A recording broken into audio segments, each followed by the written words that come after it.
নমস্কার। এসএলএসটি 2025 নিয়ে খুবই গুরুত্বপূর্ণ খবর। যারা পরীক্ষা দেবেন, তো সেকেন্ড এসএলএসটি, তো সেই নিয়ে কিন্তু একটা কেস হয়েছিল এবং সেই কেসটা জাজমেন্ট কিন্তু আজকে দেওয়া হয়েছে।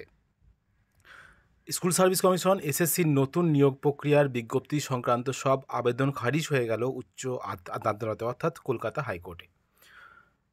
বুধবার রায় দিয়ে কলকাতা হাইকোর্ট জানিয়ে দিল এসএসসির বিজ্ঞপ্তিতে কোনো হস্তক্ষেপ নয়। যে বিজ্ঞপ্তি দিয়েছিল গত মে মাসে, সেই বিজ্ঞপ্তি কোনো হস্তক্ষেপ নয়, অর্থাৎ সেই বিজ্ঞপ্তিতে কিন্তু পরীক্ষা হবে এবং নিয়োগ হবে, এটাই কিন্তু বলেছে।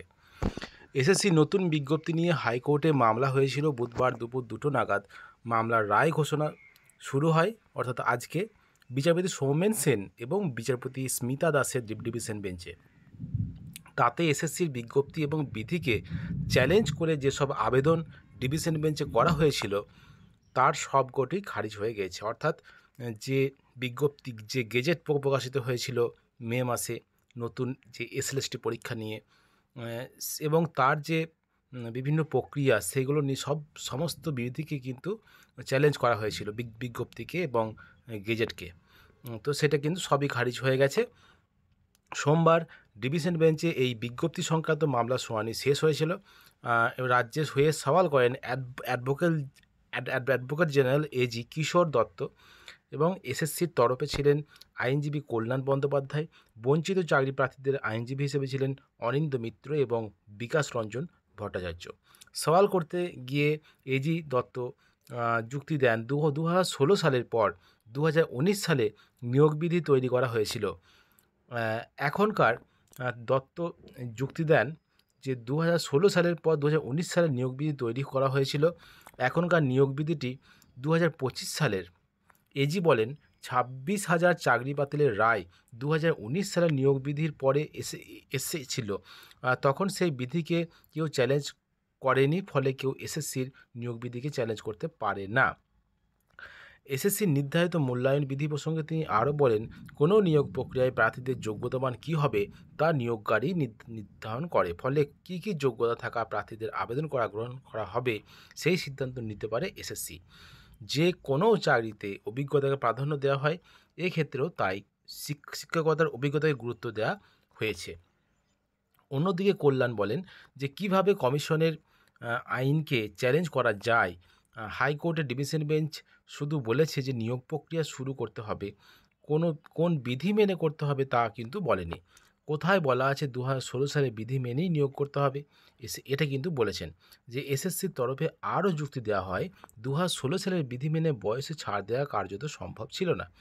সুপ্রিম কোর্টের নির্দেশে মান্যতা দিয়েই এই বিধি সংশোধন করতেই হতো। যদিও মামলাকারীর আইনজীবীরা দাবি করেন যে বিধি সংশোধন করা হোক বা না হোক, এসএসসির ভুলেই আজ এই পরিস্থিতি তৈরি হয়েছে। ইচ্ছাকৃতভাবে সুপ্রিম কোর্টের নির্দেশে লঙ্ঘন করা হচ্ছে বলেও অভিযোগ তোলেন তারা।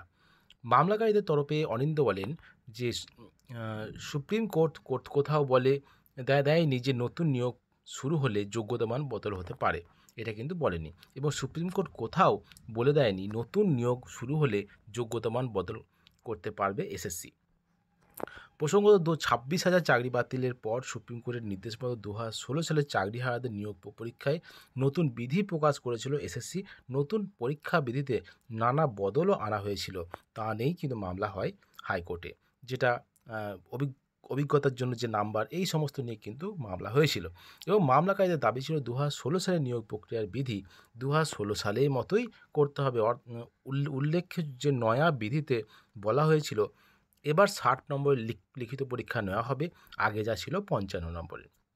শিক্ষাগত যোগ্যতার উপরে 35 নম্বরের পরিবর্তে রাখা হয়েছিল সর্বোচ্চ 10 নম্বরের, এবং ইন্টারভিউয়ের ক্ষেত্রে 10 নম্বর, এবং শিক্ষকতার অভিজ্ঞতা এবং লেকচার ডেমনস্ট্রেশন এর উপর সর্বোচ্চ 10 নম্বর করে দেওয়া হয়েছিল। এবং এই যে শুধু তাই নয়, 2025 সালের 1 জানুয়ারি হিসাবে যাদের বয়স সর্বোচ্চ 40 বছর তারাই নিয়োগের জন্য আবেদন জানাতে পারবেন বলেও জানিয়েছিল এসএসসি। বুধবার শেষমেশ এসএসসি সিদ্ধান্তকেই মান্যতা দিল উচ্চ আদালত। অর্থাৎ এসএসসি যে সিদ্ধান্ত নিয়েছে নিয়োগের ব্যাপারে, সেই সিদ্ধান্তকেই কিন্তু মান্যতা দিল কলকাতা হাইকোর্ট। তো এটাই কিন্তু হয়েছে আজকে যে জাজমেন্ট, আজকের যে অর্ডার, সেটা কিন্তু এসএসসি যে সিদ্ধান্ত সেটাই কিন্তু মান্যতা দেওয়া হয়েছে।